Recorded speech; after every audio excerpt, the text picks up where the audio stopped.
versículo 13, que nós acabamos de fazer essa leitura. Então, na primeira leitura, Moisés ordenou aos israelitas que nomeassem juízes, ou em hebraico, juízes shoftim, e funcionários para suas tribos, para governar o povo com justiça, com imparcialidade e sem subornos, de acordo com Deuteronômio capítulo 16, versículo 18 e 19. Justiça, justiça seguirás, disse ele, em Deuteronômio capítulo 16, versículo 20. E na continuação da leitura, Moisés advertiu os israelitas contra a construção de um poste ídolo, uma árvore ídolo também, né, que é a Asherá, ao lado do altar de Deus, ou também na construção de uma matsevá. O que é uma matsevá? É um altar fora do templo sagrado, um altar de sacrifício fora do templo sagrado. Deuteronômio capítulo 16, versículo 21 e 22 também fala sobre isso.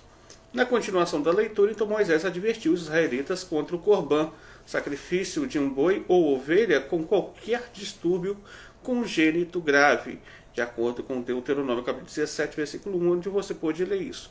Em Deuteronômio capítulo 17, versículo 2 até o versículo 7, à medida que a leitura ela continua, Moisés então instruiu que se os israelitas encontrassem uma pessoa que adorasse outros deuses, o sol, a lua ou outro objeto astronômico, eles deveriam fazer uma investigação completa e se estabelecessem o fato com base no depoimento de 2 ou mais testemunhas, eles deveriam apedrejar a pessoa até a morte, com as testemunhas atirando as primeiras pedras, de acordo com Deuteronômio capítulo 17, versículo 2 até o versículo 7.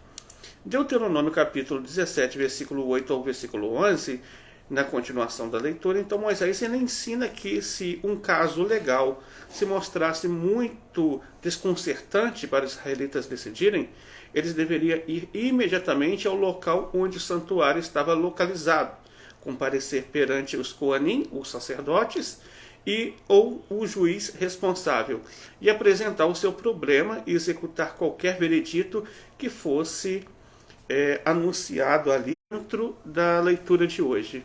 O primeiro que nós localizamos é o mandamento de nomear juízes e oficiais de justiça.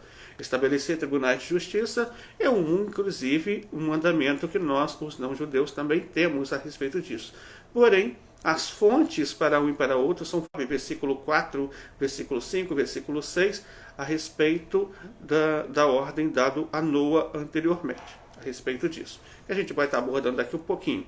Mas primeiro a gente vai falar como que esses mandamentos se relacionam com o povo judeu e depois, de acordo com o Sefer Hinuri número 491, ele vai dizer o seguinte, que juízes oficiais que coagem outros a fazer os mandamentos da Torá e trazem aqueles que estão se desviando do caminho da verdade de volta a ele contra a sua vontade, ordenam o que é apropriado fazer e previnem coisas repugnantes. Intenções da Torá não exigem a crença, ou seja, a aceitação de cada pessoa, e é pelas condições deste mandamento que esses juízes devem estar um nível acima do outro. Isto é estabelecido, então, 23 juízes em cada cidade, que é adequada para este número, e todos reunidos em um lugar dos portões da cidade. Isto é chamado de um pequeno sinédrio, um Sanhedrin menor. E em Jerusalém é montado um grande tribunal de 70 juízes, onde é levantado um juiz sobre esses 70. Esse juiz que é levantado sobre esses 70, esse juiz é quem? Esse juiz é considerado o Nassi. O juiz em si, então, ele é considerado o Nassi. Quem é o Nassi? O Nassi, ele é o líder do Sanhedrin. Praticamente, o líder do Sanhedrin na era dos profetas era um profeta que liderava sobre o Sanhedrin. Depois da era dos profetas, ele passou a ser um sábio que era o líder do Sanhedrin, aquele que dirigiu o Sanhedrin. Em qualquer lugar que é pequeno em número, tal que não é adequado para um pequeno sinédrio, eles devem então levantar 3 pessoas que devem julgar a coisa pequena e eles trazem a coisa difícil para o tribunal que está acima. E da mesma forma, eles nomeiam supervisores entre as pessoas que circulam a cidade, os mercados, as ruas que observam os assuntos das pessoas que compram ou venda comercial, para que não haja transgressão, mesmo com uma coisa pequena. Esse é o trabalho, por exemplo, dos oficiais, que também é traduzido como policiais. E o mandamento que vem sobre isso é que ele, ou seja, que o mandamento de Ben Gamaliel, ele disse para as suas tribos e eles julgarão. E isso é um mandamento para que cada tribo julgar sua tribo.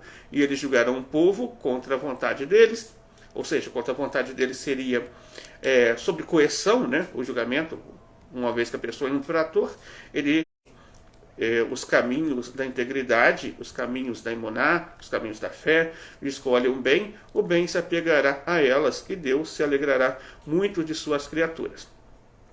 Entre as leis abordadas sobre este mandamento, que vai explicar isso, é o Tratado Sanhedrin 36b, o Mishneh Torah também, nas leis de Sanhedrin, penalidades dentro da sua jurisdição, capítulo 1, alahá número 3, o Rambam também explica sobre isso, que o maior dos 70 do Nasi, ou seja, na proximidade do líder do Sanhedrin, querendo dizer que cada um que é maior do que o seu companheiro em sabedoria está mais perto dele.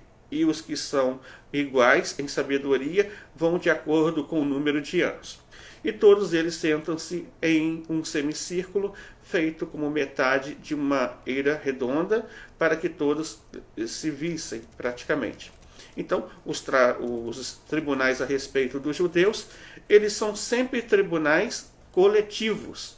Eles são sempre tribunais coletivos. Assim, para os judeus não é assim. Para os não-judeus, o juízo ele é suficiente de um único juiz. E as testemunhas é suficiente que seja uma única testemunha e não duas testemunhas ou três testemunhas. E de onde se vê isso? Se vê isso do texto de Gênesis capítulo 9, versículo 5 e versículo 6, onde é dito que aquele que derramar o sangue do homem, pelo homem, o seu sangue será derramado. Ou seja, a condenação, a pena capital, é pelo homem e não pelos homens. Pelos homens seria pluralidade, mas é singular. Pelo homem, um único juiz. E dali se entende também que pelo homem significa uma única testemunha. E que, inclusive, que essa testemunha ela não pode ser testemunhas mulheres, mas somente testemunhas homens, porque o texto diz pelo homem e não pelas mulheres. Então, no capítulo 9, alahá número 14, Leis de Reis, capítulo 9, alahá número 14, onde o Rambam vai explicar esse mandamento a respeito dos Bnei Noach. Ele vai dizer o seguinte: como os Noahides, ou seja, os Bnei Noach, devem cumprir o mandamento de estabelecer leis e tribunais. Eles são obrigados a estabelecer juízes e magistrados em cada cidade principal para fazer julgamento sobre estas 6 mitzvot, ou seja, não praticar idolatria, não blasfemar, não derramar sangue, não roubar, não praticar imoralidade, não maltratar os animais. E admoestar o povo quanto à sua observância. Ou seja, há o dever do juiz também de instruir, orientar a sua população quanto à forma correta de cumprir os mandamentos. Um Ben Noach que transgredir esses 7 comandos será executado por decapitação. Diferente que a gente encontra no texto para os judeus, que ele é executado por apedrejamento. Ou em outros textos a gente vai encontrar que a pessoa seria executada por fogo e outros textos pela forca. Mas para os não-judeus é sempre por decapitação. Por essa razão, todos os habitantes de Siquém foram obrigados a morrer, porque Siquém sequestrou Diná e ninguém falou nada. Eles observaram e estavam cientes de seus feitos, mas não julgaram por aquele caso. O Noahide é executado com base no testemunho de uma testemunha e o veredito de um único juiz. Nenhum aviso é necessário, parentes podem servir como testemunhas, no entanto, uma mulher não pode servir como testemunha ou juíza para eles, conforme o Rambam ele deixa claro a respeito desse ponto. Nós vamos encontrar outros mandamentos nessa paraxá. Então vamos passar pelo seguinte: o Sefer Hinuri 492, ele vai explicar a respeito de não plantar um poste ídolo, ou uma asherá, que é o nome correto.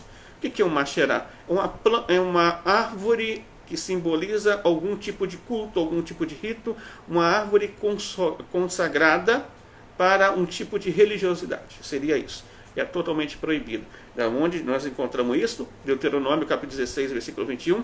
Não plantarás para ti um Asherá, nenhuma árvore próxima ao altar do eterno teu Deus. Explica então o Sefer Hinuri que o Rambam de bendita memória escreveu sobre o motivo dessa proibição no Sefer HaMitzvot, Mitzvot Tassé, capítulo Tassé 13, que é uma vez que os adoradores da idolatria fariam assim em suas casas de idolatria para plantar belas árvores ali. E assim, para distanciar qualquer coisa que seja semelhante a eles, dos pensamentos das pessoas que vêm à adoração do Deus, bendito seja Ele, no lugar escolhido fomos impedidos de plantar qualquer árvore lá. E do ângulo do entendimento simples, essa explicação provável, assim diz o Sefer Hinuri. Nas leis desse mandamento, aquilo que eles, ou seja, os sábios de bendita memória, disseram no tratado Tamid 28b, que a proibição não é apenas plantar a árvore exatamente ao lado do altar, como o simples entendimento do versículo, mas sim, mesmo aquele que planta em qualquer lugar do pátio do templo seria açoitado, pois todo o pátio é chamado de próximo ao altar, que seja uma árvore frutífera ou uma árvore infrutífera. Tudo está incluso nisso e ele seria açoitado. Por isso, para fazer uma cerca para esta proibição, os sábios de bendita memória proibiram fazer uma varanda de madeira no templo da maneira que as pessoas pudessem fazer em seus próprios pátios. E mesmo que seja construindo e não plantando, como é declarado, qualquer árvore que também é a palavra dessa madeira, mas assim todas as belas estruturas e varandas que se estendiam das paredes que estavam no templo eram de pedra, e todo o resto de seus detalhes são elucidados no tratado Tamid. Essa proibição é praticada tanto por homens quanto por mulheres. Mesmo neste momento, aquele que planta uma árvore em qualquer lugar consagrado à idolatria seria passível de açoites. Assim, para o Yehudi, para o judeu. O Rambam vai explicar como que se funciona para os não-judeus.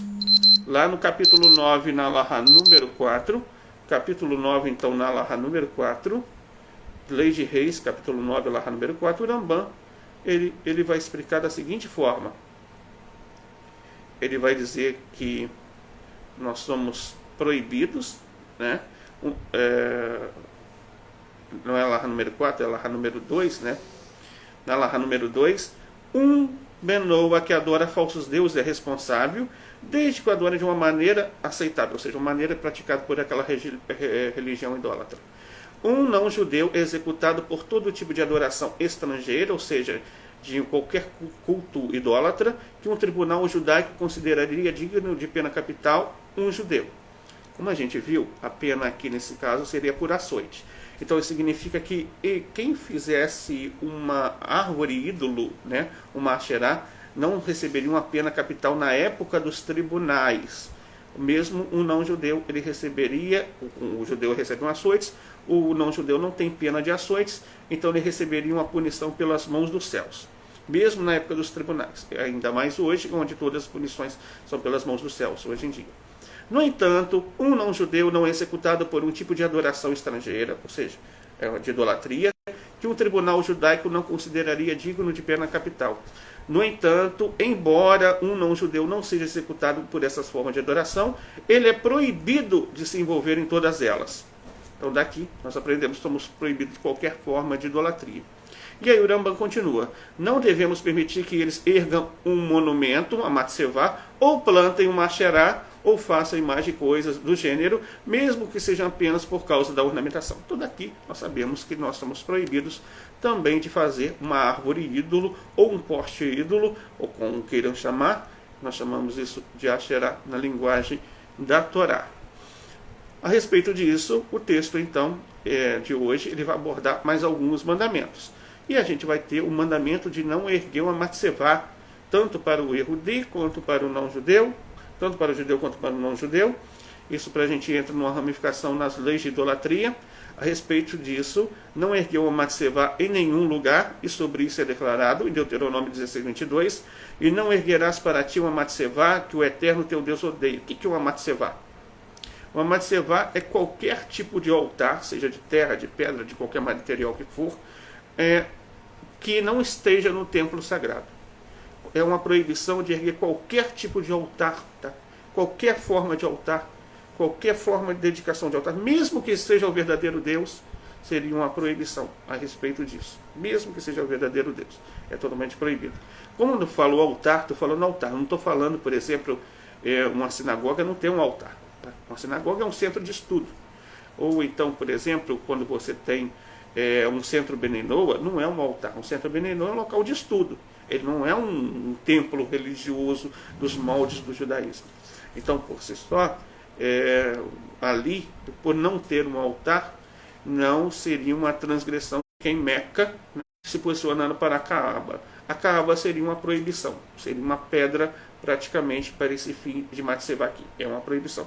Portanto, a Escritura nos distanciou para que não fizéssemos como ela, e até mesmo adorar a Deus, bendito seja Ele sobre ela, a fim de distanciar e fazer esquecer toda a questão da idolatria entre nossos olhos e de nossos pensamentos. É como a razão pela qual escrevemos adjacente sobre o plantio de uma árvore no templo, de acordo com o Rambam, de bendita memória, e a construção do altar central não está inclusa nesta proibição, como é explicitamente declarado sobre isso. Deuteronômio 27, versículo 6, de pedras inteiras construirá o altar. Em vez disso, é que não o fazemos em outros lugares.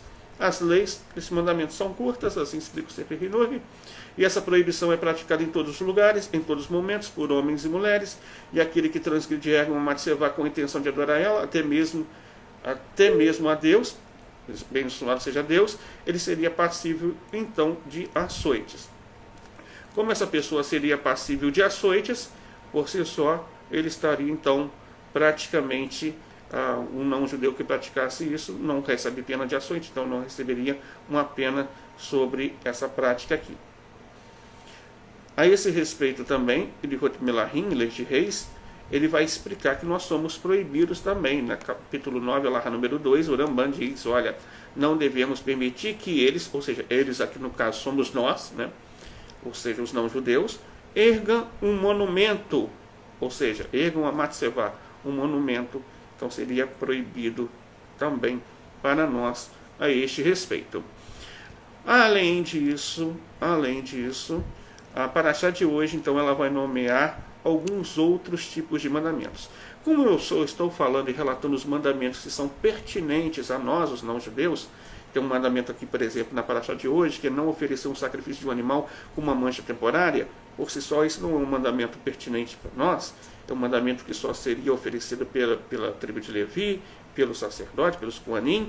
Então, essa daqui, a gente não tem um ensinamento sobre isso. Ouvir a voz de corte em todos os momentos.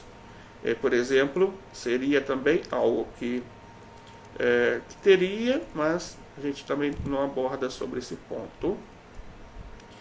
E também a gente vai ver, para não nos desviarmos de suas palavras. Sim, isso daqui seria pertinente para a gente. Para não nos desviarmos de suas palavras, olha só, que fomos impedidos de discordar dos mestres da tradição, que a paz esteja com eles, e de mudar suas palavras, e não nos afastarmos dos mandamentos em todos os assuntos da Torá. Sobre isso é declarado em Deuteronômio 17, versículo 11, você não se desviará do assunto que eles disserem para a direita ou para a esquerda. Interessante essa daqui, sabe por quê? Esse é um mandamento que legitima o decreto rabínico. Qualquer decreto rabínico não cumprido é desviar desse mandamento que você está vendo aqui. Então, quando os rabinos eles fazem um decreto, as pessoas têm que cumpri-lo. Aquele que transgride um decreto rabínico, transgride essas palavras aqui. Aquele que se desvia também da Torá oral, das orientações, das explicações, da interpretação da Torá oral, ou não aceita a Torá oral, ele também infringe essa transgressão aqui. Então, é muito importante nós entendermos sobre isso. Você não se desviará do assunto que eles, ou seja, os sábios, lhe disserem para a direita ou para a esquerda, E os sábios de bendita memória disseram no Sifra Devarim 154, você não se desviará. Este é um mandamento negativo, é uma proibição. Você não se desviará. E a raiz deste mandamento é porque as opiniões das pessoas são diferentes umas das outras. Nunca muitos intelectos concordarão sobre as coisas, e o mestre de todos, ou seja, Hashem, bendito seja ele, sabia que se a intenção dos versículos da Torá fosse entregue à mão de todo e qualquer ser humano, cada homem, de acordo com a sua inteligência, cada um deles explicaria as palavras da Torá de acordo com o seu próprio raciocínio. E o desacordo sobre o significado dos mandamentos aumentaria em Israel, e a Torá se tornaria como várias Torás. Como o assunto que escrevi sobre o mandamento de inclinar-se para os muitos, na ordem de Mishpatim, do Sefer Hinur 78, portanto, nosso Deus, que é o mestre de toda sabedoria, tornou nossa Torá a Torá Emet, a Torá da verdade, perfeita com este mandamento, que fomos ordenados a agir dentro da Torá, de acordo com os verdadeiros entendimentos que foi recebido pelos primeiros sábios, que a paz esteja com eles, que deveríamos ouvir os sábios presentes, o sábio da geração. É uma ordem nós seguirmos o sábio da geração. Aquele que não segue o sábio da geração e está cometendo uma transgressão contra este mandamento que eu estou falando aqui, que receberam suas palavras, beberam as palavras de seus livros e se esforçaram com muitos esforços, dia e noite, para entender a profundidade de suas palavras e as maravilhas de suas opiniões. E com este acordo chegaremos ao verdadeiro caminho no conhecimento da Torá, e sem ele, se formos seduzidos por nossos pensamentos e pela pobreza de nossas mentes, não seremos bem-sucedidos em nada. E por meio da grande verdade e louvor deste mandamento, eles, os sábios de bendita memória, disseram no Sifra Devarim 154, você não deve se desviar dele, para a direita ou para a esquerda. Mesmo que eles digam a você sobre a direita que é a esquerda, você tem que seguir ele. Mesmo que ele diga para você que a esquerda é a direita, você tem que seguir ele. Querendo dizer que o mesmo que eles errem em uma das coisas, não é apropriado que discordemos deles. Em vez disso, devemos agir como o erro deles.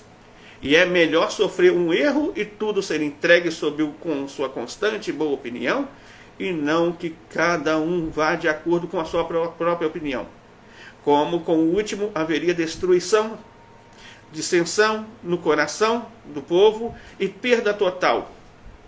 E por causa dessas coisas, a intenção da Torá foi entregue aos sábios de Israel, e dessa raiz eles também foram ordenados que o pequeno grupo dos sábios é subordinado ao grupo dos numerosos sábios. E como eu escrevi lá sobre o mandamento de inclinar-se para os muitos, assim ensina o Sefer Hinur. Por meio desta ideia que levantei para você, por meio dela explicarei a você um certo ensinamento que está no final do capítulo intitulado Zahaf, no Tratado Bava Metzia 59b, a respeito da história do Rabi Eliezer. O Rabi Eliezer, que é o Rabi Eliezer Agadol, o Rabi Eliezer Grande, e do forno de Arinai, que confunde todos que ouvem. Eles disseram lá, o Rabi Natan encontrou Elial, o profeta Elias. Ele disse a ele, Hakadosh Baruch Hu, o Criador, seja ele. Fez naquela hora. Ele disse a ele, ele sorriu e disse, meus filhos me venceram. Significando que Hakadosh Baruch Hu estava feliz que seus filhos estavam caminhando no caminho da Torá. Esse é um mandamento para se inclinar em direção aos muitos. E o que lhe disse, meus filhos me venceram, Deus nos livre de que haja qualquer vitória diante do Todo-Poderoso. Em vez disso, a explicação sobre essa ideia é que o debate do Rabi Eliezer com seus colegas, a verdade estava com o Rabi Eliezer, e como as palavras da voz celestial, que decidiram como ele. Mas, mesmo que a verdade estivesse com ele sobre isso, por causa de sua maior análise sobre os colegas, eles não conseguiam compreender completamente sua opinião. Então, os sábios de bendita memória queriam ceder a ele após a voz celestial. E eles trouxeram uma prova da lei estabelecida na Torá, que nos ordenou sempre ir atrás de muitos, ou seja, da maioria dos sábios, né, que eles digam a verdade ou estejam enganados. E sobre isso a resposta do Criador, Hakadosh Baruch Hu, meus filhos me venceram, ou seja, uma vez que eles se afastaram do verdadeiro caminho, pois o Rabi Eliezer havia presumido a verdade sobre isso, e eles vieram sobre ele no poder do mandamento da Torá, que eu ordenei, e sempre ouvi a maioria, se assim for, deve-se, no entanto, ceder a eles desta vez. Como suas palavras, que a verdade esteja ausente, eis que é como se o mestre da verdade tivesse sido derrotado. Das leis deste mandamento, está que os sábios de bendita memória disseram, Tratado Sanhedrin 87a, que mesmo que alguém que transgrida, que os sábios explicaram sobre as palavras da Torá, transgrida este mandamento negativo de não se desviarás.